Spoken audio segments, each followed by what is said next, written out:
The main thing is that for a hell of a lot of the country, going out for a few pints and eating either elsewhere at a restaurant or at home is just the way you live life. So it's a massive change to say you've got to have a substantial meal at the Dog and Duck. You know, it's okay at the groovy Wetherspoons you go to because the food's very good. But even then, a lot of people in Tunbridge, where they're well known for liking a sherbet, want to go out just for a pint or a coffee or whatever. But you're now going to have a substantial meal. But isn't that in your interests? You stand to make more.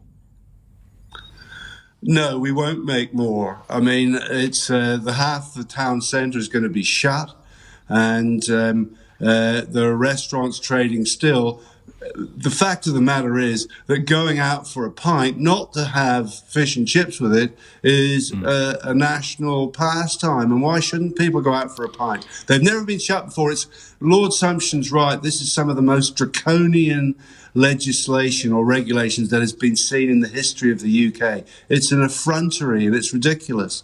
Particularly when pubs across the country have spent so much time and money making themselves as COVID secure as the government have asked to do. The British Beer and Pub Association say that there are 30,000 pubs that are going to become unviable, many potentially hundreds of thousands of jobs to be lost. Do you think that is now inevitable?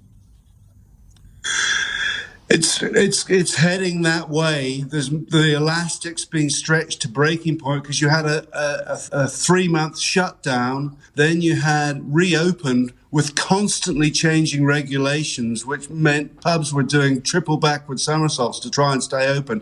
Now pubs, Tom, have been shut completely and they've been turned into restaurants or they're closed. So and is that true for your pubs as well? Can we see Wetherspoons pubs closed for good, particularly those in Tier 3 if they're there for a long time? Well, I mean, it doesn't help. We're probably in a better position than most, and we've got some shareholders with deep pockets, but we depend on the economy. A pub company depends on the economy. All businesses in the end depend on the economy.